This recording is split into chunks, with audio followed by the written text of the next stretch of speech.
Oh, how wonderfully ironic life can be.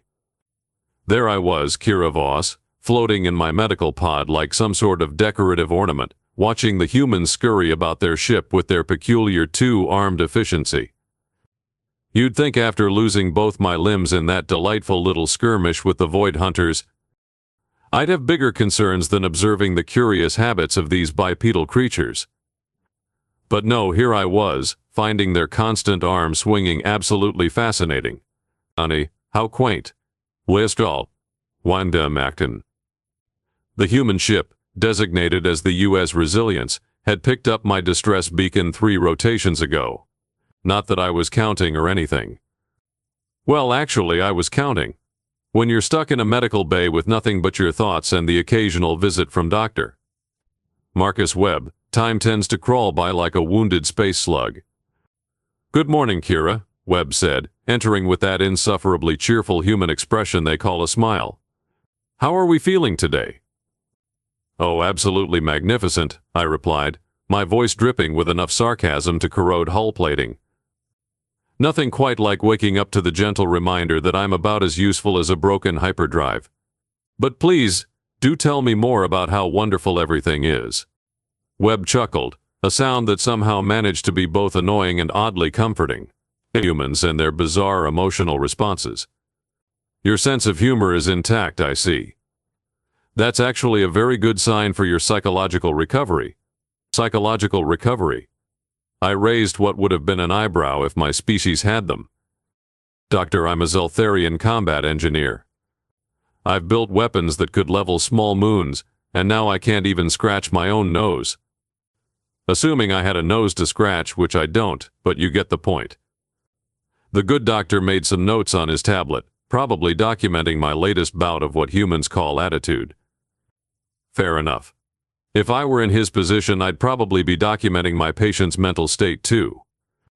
Especially when said patient had a tendency to make jokes about planetary destruction. Actually, Kira, I have some news that might interest you. Webb pulled up a chair, which was unnecessary since I wasn't going anywhere. Captain Torres has been in contact with our prosthetics division. Prosthetics? I felt something flutter in my chest cavity. Hope, perhaps. Or maybe it was just gas. Hard to tell when you're floating in medical gel. You mean those artificial limbs you humans are so fond of? Not just any prosthetics, Webb said, his eyes lighting up with what I was beginning to recognize as human excitement. Our chief engineer, Lieutenant Commander Sarah Vega, has been working on something special. Something that might be compatible with your physiology. I tried to process this information without appearing too eager. After all, I had a reputation to maintain. Let me guess. You're going to strap some primitive human appendages to my shoulders and call it a day. How delightfully crude. Actually, a new voice interrupted from the doorway. I prefer to think of it as elegantly functional. I turned my head to see a human female entering the medical bay. She was tall, with short brown hair and hands that looked like they'd seen their share of honest work. More importantly, she carried herself with the confidence of someone who knew exactly what she was doing. In my experience, that was either very good or very bad. Sometimes both. Well, Lieutenant Commander Vega, I presume? I said, giving her my most charming smile, which, considering my species' dental arrangement, probably looked more threatening than welcoming. Come to examine the broken toy? Come to meet a fellow engineer, she corrected, pulling up another chair. Dr. Webb has told me about your background. Combat engineering for the Zeltharian fleet? That's impressive work. Was impressive work, I corrected. Now I'm just an impressive conversation piece. Vega laughed, a genuine sound that caught me off guard. You know, when I first lost my leg in the Titan mining accident, I said almost the exact same thing. I blinked. You lost your leg? Right below the knee, she said, tapping what I now realized was an artificial limb. Best thing that ever happened to me, actually. Gave me a whole new perspective on human engineering, and a very personal motivation to make better prosthetics. Oh, wonderful, I said, though I found myself genuinely curious. So you're telling me that losing a limb was somehow beneficial? How delightfully human of you to find the silver lining in dismemberment. Not beneficial, Vega corrected, but educational. It taught me that the human body is just another machine, and machines can be upgraded. She stood and walked to the medical bay's main display, calling up a holographic projection that made my remaining functional organs skip a beat. The image showed a pair of arms, but not just any arms. These were works of art, combining sleek metal frameworks with synthetic muscle fibers and neural interfaces that looked more advanced than anything I'd seen in Zeltharian military tech. Holy void, I whispered, momentarily forgetting my sarcastic facade. Those are gorgeous, aren't they? Vega said, rotating the projection so I could see every angle. A titanium carbon composite framework, synthetic neural pathways, haptic feedback systems, and processing power that would make a ship's computer jealous. Oh, and they're purple. Purple? I asked, confused.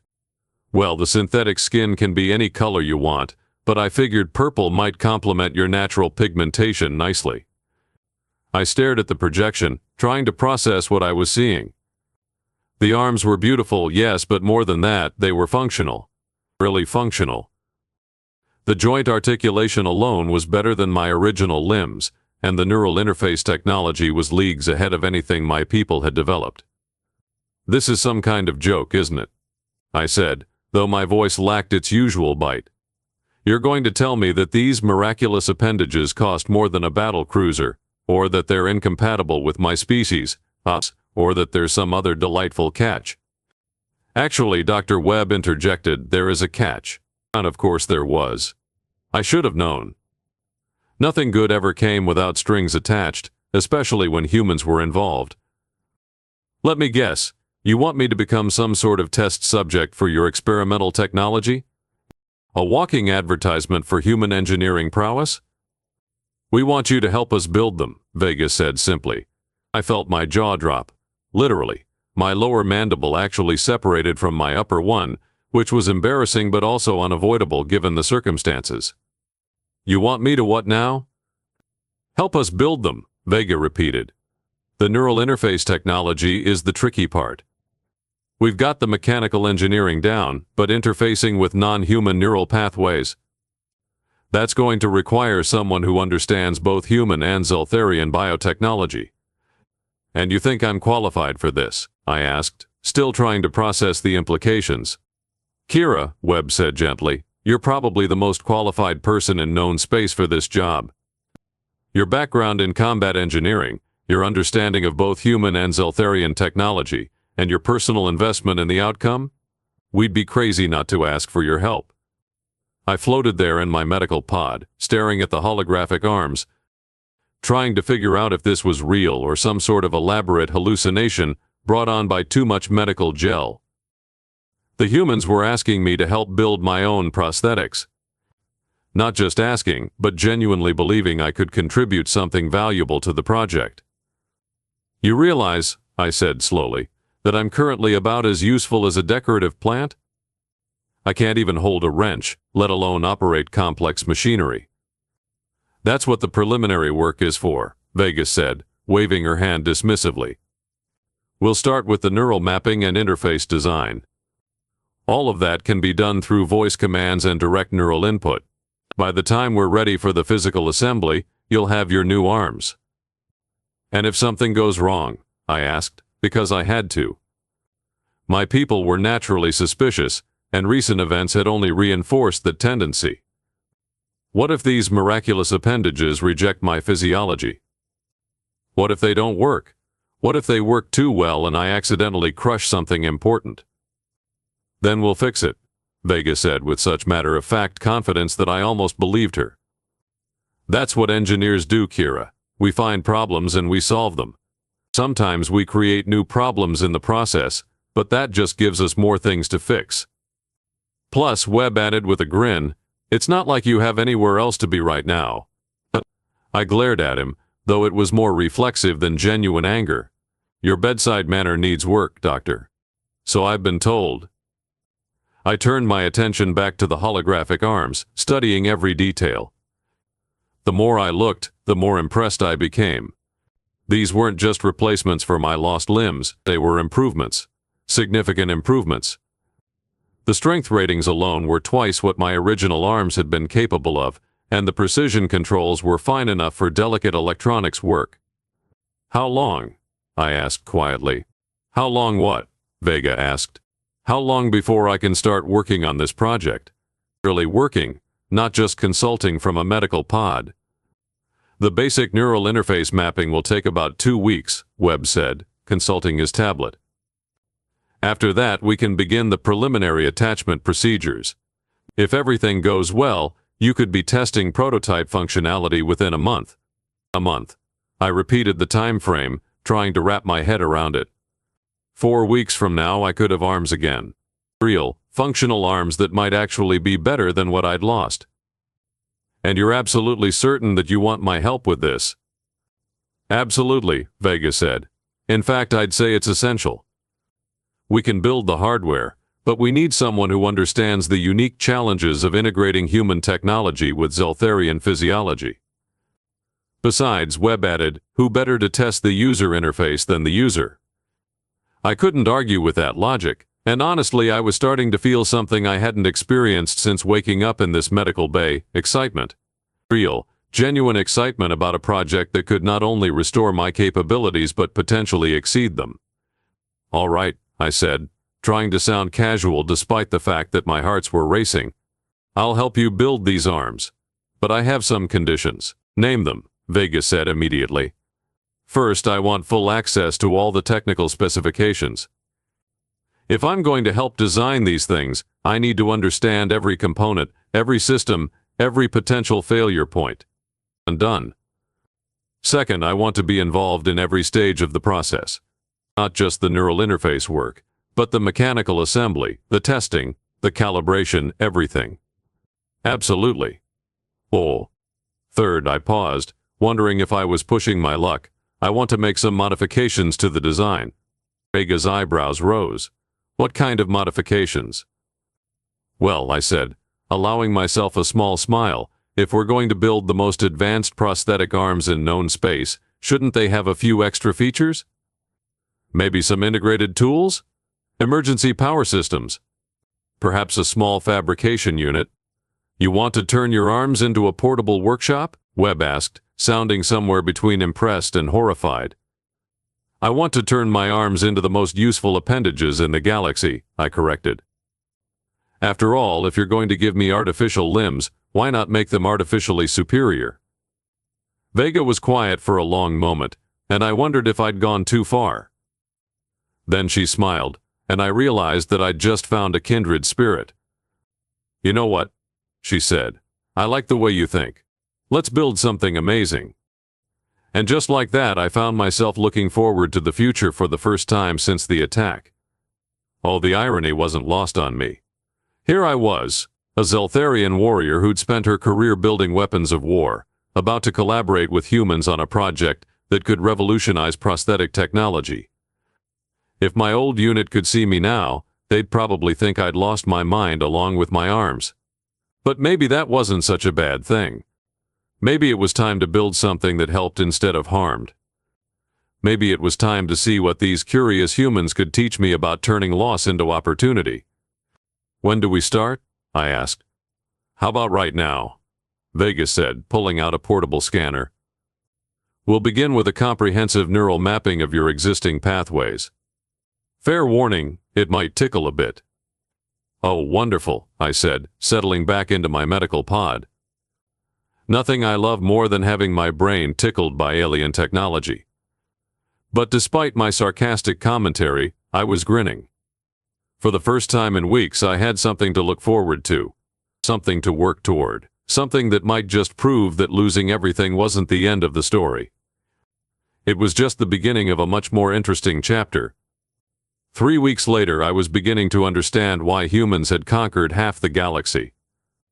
Their stubborn refusal to accept limitations was either inspiring or terrifying, depending on your perspective. Today, it was definitely inspiring. Neural pathway integration at 92%, announced Dr. Webb, monitoring the cascade of data flowing across his screens. That's actually better than we projected. Of course it is, I muttered from my new workstation, a specially designed interface that responded to my thoughts and voice commands. Ziltharian neural architecture is far more adaptable than your initial scans suggested. I could have told you that if anyone had bothered to ask. We're asking now, Vega said, not looking up from the mechanical assembly she was fine-tuning. What else should we know about your people's nervous system? I paused my work on the haptic feedback algorithms to consider her question. The past 3 weeks had been a whirlwind of discovery, collaboration, and occasional frustration. Working with humans was like trying to choreograph a dance with enthusiastic but unpredictable partners. They had brilliant ideas, terrible timing, and an annoying habit of succeeding despite their chaotic methods. Well, I said, our neural pathways are designed for redundancy. If one connection fails, 3 others can compensate. It's why we're so good at multitasking in combat situations. That explains why you've been running 17 different calculations simultaneously, Webb observed. I was wondering how you were managing to optimize the joint servos while redesigning the power distribution system and creating new grip patterns. 18 calculations, I corrected. I'm also working on a better cooling system for the processor cores. Your original design would have overheated within 6 hours of continuous use. Show off, Vega said, but she was smiling. Let me guess, you have a solution? I have 3 solutions, I replied smugly. But I'm leaning toward the one that involves microcirculation channels filled with thermally conductive gel. It's elegant, efficient, and virtually maintenance-free. Of course you do. Captain Torres entered the engineering bay, looking like she'd just finished a 12-hour shift, which, knowing her schedule, she probably had. How are we progressing, people? Ahead of schedule and under budget, Vega reported. Kira's modifications have improved the design by approximately 40% across all performance metrics. 43%, I corrected. But who's counting? Torres raised an eyebrow. And the integration process? Tomorrow, Webb said, his excitement barely contained. We're ready for the final attachment procedure. I felt my heart skip a beat. Tomorrow. After 3 weeks of planning, designing, testing, and refining, I would finally have arms again. Real, functional arms that could do things my original limbs never could. The anticipation was almost overwhelming. Nervous?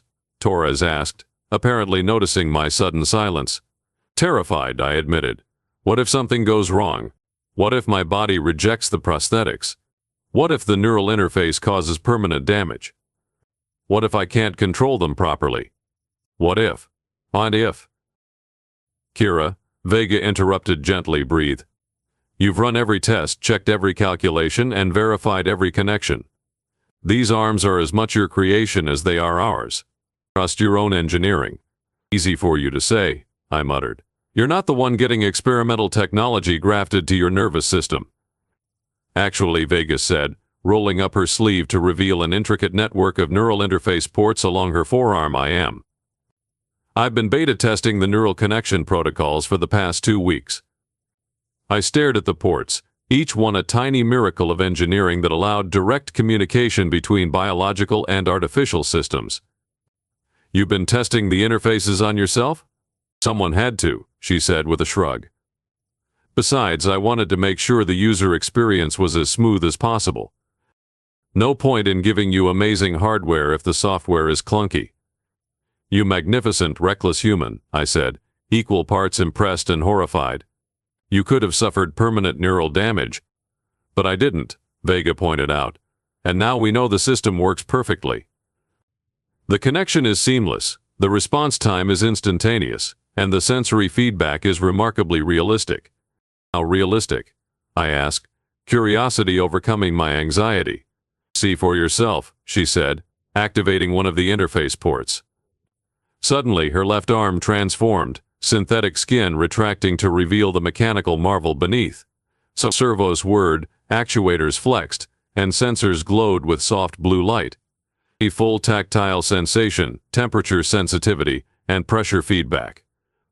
It's like having a biological arm, only better. She picked up a delicate electronic component, handling it with such precision that I could barely see her fingers move.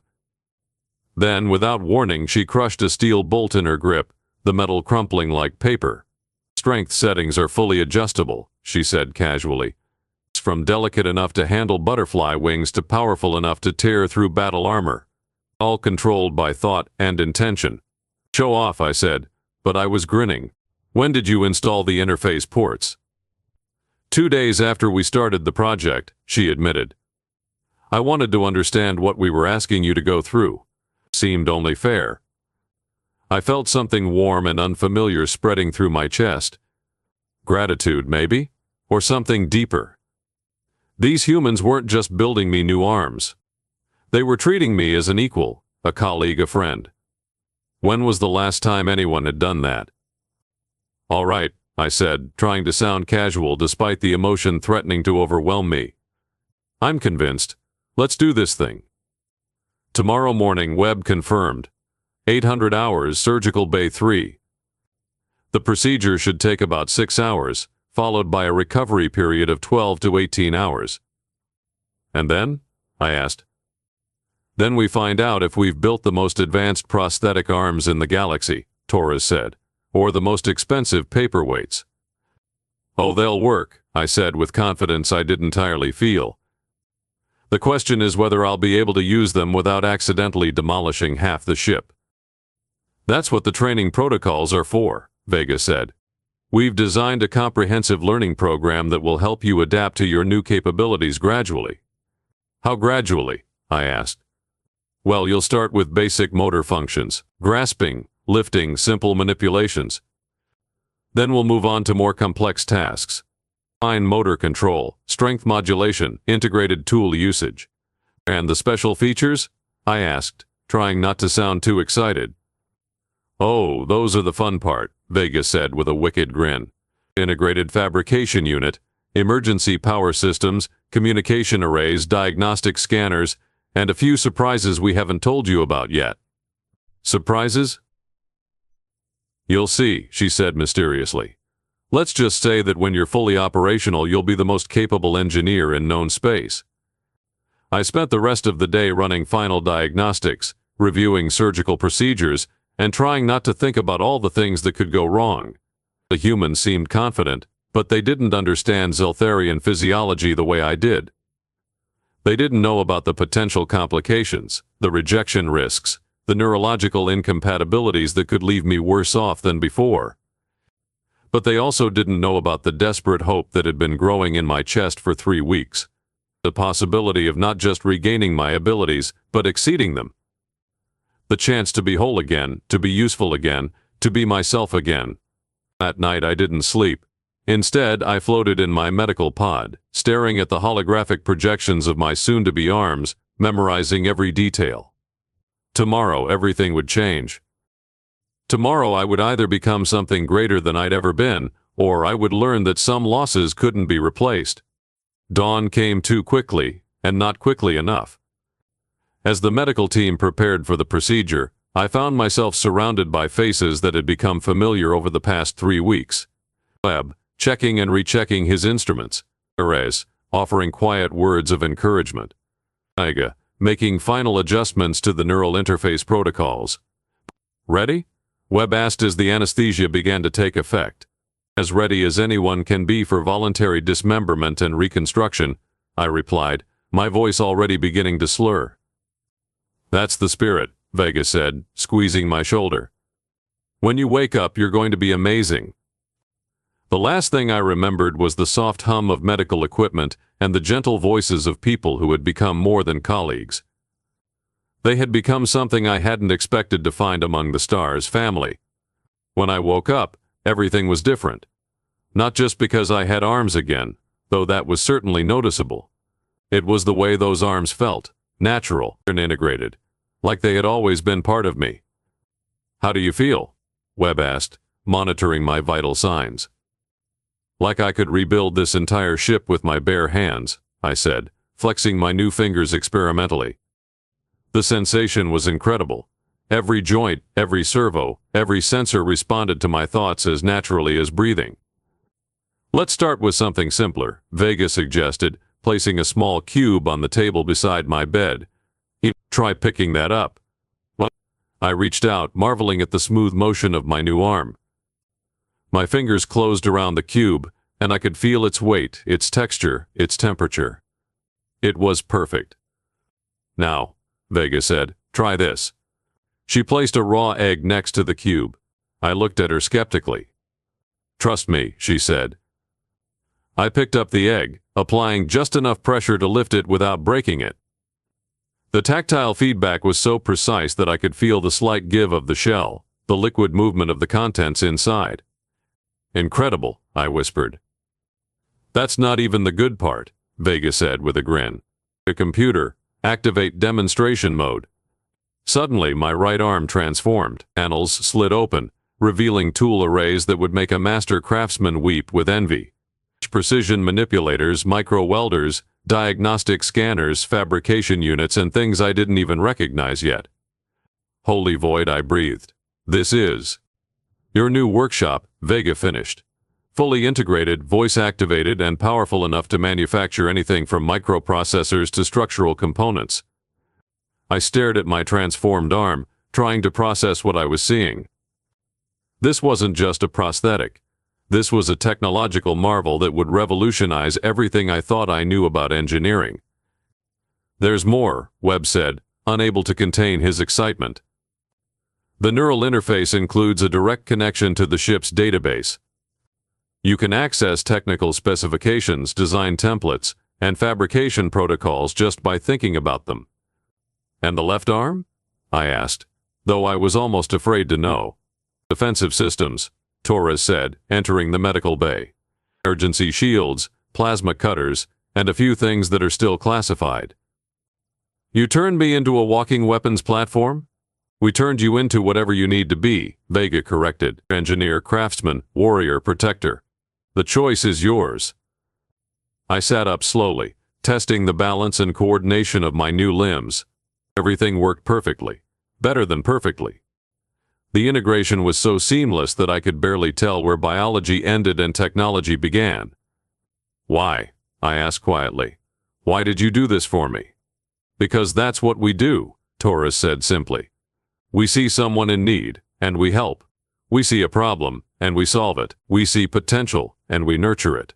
Because you're one of us now, Webb added, part of the crew, part of the family. Because, Vega said, the galaxy is a better place when amazing people have the tools they need to do amazing things. I looked around at these humans who had given me not just new arms but a new life. A new purpose. A new future filled with possibilities I couldn't have imagined. Thank you, I said, and for once my voice carried no sarcasm. Only gratitude, wonder, and the beginning of something that might have been love. Don't thank us yet, Vega said with a mischievous smile. Wait until you see what we expect you to build with those new arms. I laughed, a sound of pure joy that surprised everyone in the room, including myself. Oh, you have no idea what you've just unleashed.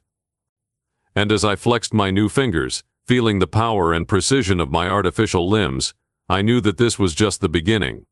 The humans had given me more than arms. They had given me hope, purpose, and a chance to become something greater than I had ever been. The future was bright, and I had the tools to build it.